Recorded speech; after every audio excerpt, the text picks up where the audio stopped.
خلیفہ ثانی حضرت عمر فاروق رضی اللہ تعالی عنہ کے حالات زندگی اور سیرت پر پروگرام سنیے۔ فاروق اعظم، تحریر شمس العلماء علامہ شبلی نعمانی، پروڈیوسر عرفان بھٹی۔ ایران پر عام لشکر کشی۔ اس وقت تک حضرت عمر رضی اللہ تعالیٰ عنہ نے ایران کی عام تسخیر کا ارادہ نہیں کیا تھا۔ اب تک جو لڑائیاں ہوئیں وہ صرف اپنے ملک کی حفاظت کے لیے تھیں۔ عراق کا البتہ ممالک محروسہ میں اضافہ کر لیا گیا تھا، لیکن وہ در حقیقت عرب کا ایک حصہ تھا، کیونکہ اسلام سے پہلے اس کے ہر حصہ میں عرب آباد تھے۔ عراق سے آگے بڑھ کر جو لڑائیاں ہوئیں وہ عراق کے سلسلے میں خود بخود پیدا ہوتی گئیں۔ حضرت عمر رضی اللہ تعالیٰ عنہ خود فرمایا کرتے تھے کہ کاش ہمارے اور فارس کے بیچ میں آگ کا پہاڑ ہوتا کہ نہ وہ ہم پر حملہ کر سکتے نہ ہم ان پر چڑھ کر جا سکتے۔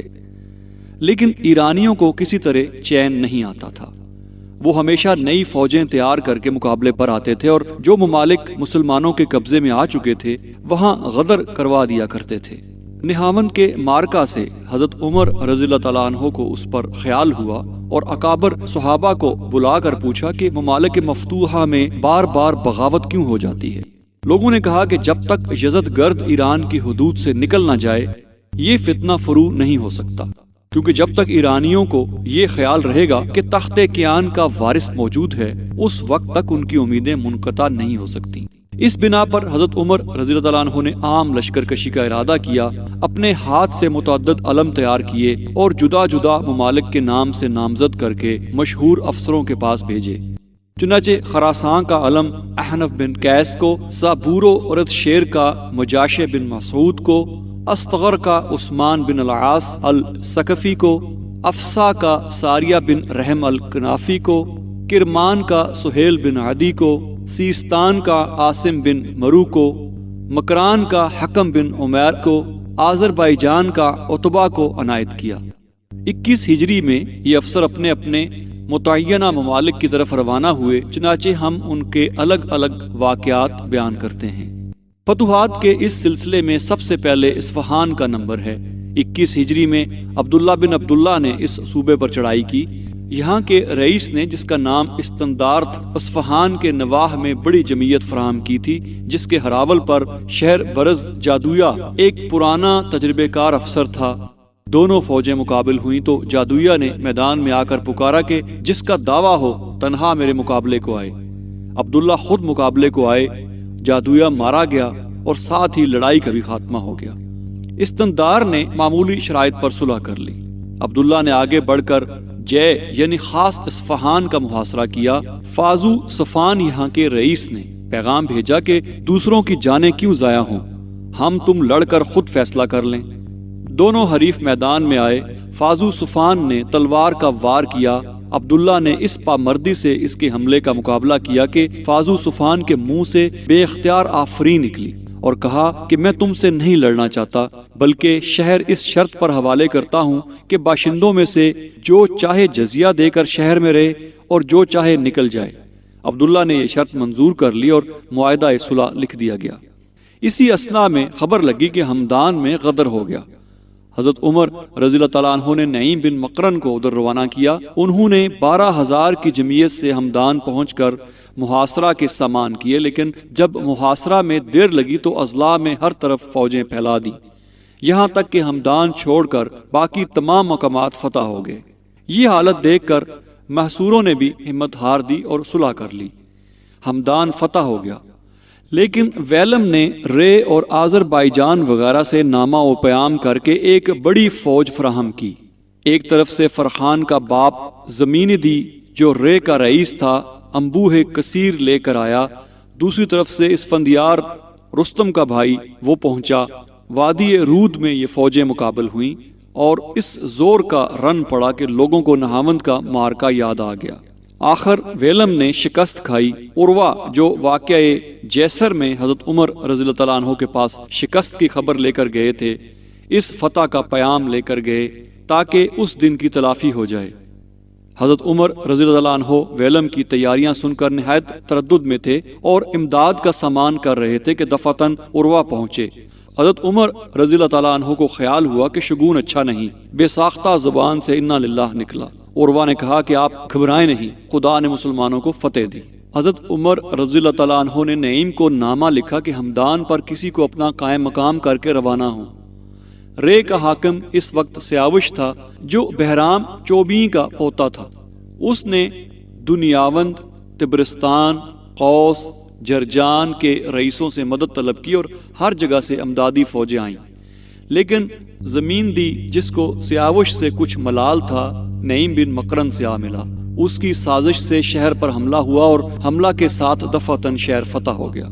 نعیم نے زمیندی کو رے کی ریاست دی اور پرانے شہر کو برباد کر کے حکم دیا کہ نئے سرے سے آباد کیا جائے۔ حضرت عمر رضی اللہ تعالیٰ عنہ کے حکم کے مطابق نعیم نے خود رے میں قیام کیا اور اپنے بھائی سوید کو قومس پر بھیجا جو بغیر کسی جنگ کے فتح ہو گیا۔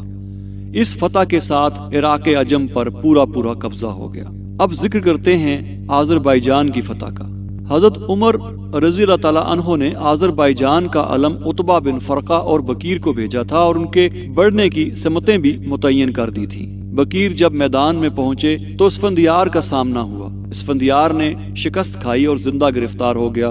دوسری طرف اسفندیار کا بھائی بہرام عتبہ کا سد راہ ہوا، وہ بھی شکست کھا کر بھاگ گیا۔ اسفندیار نے بھائی کی شکست کی خبر سنی تو بکیر سے کہا کہ اب لڑائی کی آگ بجھ گئی اور میں جزیہ پر تم سے صلح کر لیتا ہوں۔ چونکہ آذربائیجان انہی دونوں بھائیوں کے قبضے میں تھا، عتبہ نے اسفندیار کو اس شرط پر رہا کر دیا کہ وہ آذربائیجان کا رئیس رہ کر جزیہ ادا کرتا رہے۔ مورخ بلازری کا بیان ہے کہ آذربائیجان کا علم حذیفہ بن یمانی کو ملا تھا۔ وہ نہاوند سے چل کر اردبیل بیل پہنچے جو آذربائیجان کا پایہ تخت تھا۔ یہاں کے رئیس نے ماجروان، میمند، سرات، سبز، میانج وغیرہ سے ایک انبوہ کثیر جمع کر کے مقابلہ کیا اور شکست کھائی۔ پھر 8 لاکھ سالانہ پر صلح ہو گئی۔ حذیفہ نے اس کے بعد موقان و جیلان پر حملہ کیا اور فتح کے فریرے اڑائے۔ اسی اثنا میں دربار خلافت سے حذیفہ کی معزولی کا فرمان پہنچا اور عتبہ بن فرقد ان کی جگہ مقرر ہوئے۔ عتبہ کے پہنچتے پہنچتے آذربائیجان کے تمام اطراف میں بغاوت پھیل چکی تھی، چنانچہ عتبہ نے دوبارہ ان مقامات کو فتح کیا۔ نعیم نے جب رے فتح کر لیا تو ان کے بھائی سوید قوس پر بڑھے اور یہ وسیع صوبہ بغیر جنگ و جدل کے قبضہ میں آ گیا۔ یہاں سے جرجان جو تبرستان کا مشہور ضلع ہے نہایت قریب ہے۔ سوید نے وہاں کے رئیس روزبان سے نامہ و پیام کیا۔ اس نے جزیہ پر صلح کر لی اور معاہدہ صلح میں بتصریح لکھا کہ مسلمان جرجان اور دہستان وغیرہ کے امن کے ذمہ دار ہیں اور ملک والوں میں جو لوگ بیرونی حملوں کے روکنے میں مسلمانوں کا ساتھ دیں گے وہ جزیہ سے بری ہیں۔ جرجان کی خبر سن کر تبرستان کے رئیس نے بھی جو سپہدار کہلاتا تھا اس شرط پر صلح کر لی کہ 5 لاکھ درہم سالانہ دیا کرے گا اور مسلمانوں کو ان پر یا ان کو مسلمانوں پر کچھ حق نہ ہوگا۔ اب ذکر ہو جائے آرمینیا کا۔ بکیر جو آذربائیجان کی مہم پر مامور ہوئے تھے، آذربائیجان فتح کر کے باب کے متصل پہنچ گئے تھے کہ حضرت عمر رضی اللہ تعالیٰ عنہ نے ایک نئی فوج تیار کر کے ان کی مدد کو بھیجی۔ باب کا رئیس جس کا نام شہر براز تھا مجوسی تھا اور سلطنت ایران کا ماتحت تھا۔ مسلمانوں کی آمد سن کر خود حاضر ہوا اور کہا کہ مجھ کو آرمینیا کے مکینوں سے کچھ ہمدردی نہیں ہے، میں ایران کی نسل سے ہوں اور جب خود ایران فتح ہو چکا تو میں بھی تمہارا مطیع ہوں، لیکن میری درخواست ہے کہ مجھ سے جزیہ نہ لیا جائے، جب ضرورت پیش آئے تو فوجی امداد لی جائے۔ چونکہ جزیہ در حقیقت صرف محافظت کا محافظہ ہے اس لیے یہ شرط منظور کر لی گئی۔ اس سے فارغ ہو کر فوجیں آگے بڑھیں۔ عبد الرحمن بن ربیعہ بالخیر کی طرف جو مملکت خرز کا پائے تخت تھا روانہ ہوئے۔ شہر براز ساتھ تھا۔ اس نے تعجب سے کہا کہ کیا ارادہ ہے؟ ہم لوگ اپنے عہد میں اسی کو غنیمت سمجھتے تھے کہ وہ لوگ ہم پر چڑھ نہ آئیں۔ عبد الرحمن نے کہا لیکن میں جب تک اس کے جگر میں نہ گھس جاؤں باز نہیں آ سکتا۔ چنانچہ بیضہ فتح کیا تھا کہ خلافت فاروقی کا زمانہ تمام ہو گیا۔ ادھر بکیر نے قان کو جہاں سے اردن کی سرحد شروع ہوتی ہے فتح کر کے اسلام کی سلطنت میں ملا لیا۔ حبیب بن مسلمہ اور حذیفہ نے تفلیس اور جیال املان کا رخ کیا، لیکن قبل اس کے کہ وہاں اسلام کا پھریرہ اڑتا حضرت عمر رضی اللہ تعالیٰ عنہ کی خلافت کا زمانہ ختم ہو گیا، یہ تمام مہمات حضرت عثمان رضی اللہ تعالیٰ عنہ کے عہد میں انجام کو پہنچی۔ فارس پر اگرچہ اول 17 ہجری میں حملہ ہوا، لیکن چونکہ حضرت عمر رضی اللہ عنہ کی اجازت سے نہ تھا اور نہ اس وقت چنداں کامیابی ہوئی، اس لیے اس زمانے کے واقعات کو اس زمانے کے واقعات کے ساتھ بیان کرنا کچھ مناسب نہیں لگتا۔ عراق اور احواز جو عرب کے ہمسایہ تھے فتح ہو چکے، تو حضرت عمر رضی اللہ تعالیٰ عنہ اکثر فرمایا کرتے تھے کہ ہمارے اور فارس کے بیچ میں آتشی پہاڑ حائل ہوتا تو اچھا تھا، لیکن فارس سے ایک اتفاقی طور پر جنگ چھڑ گئی۔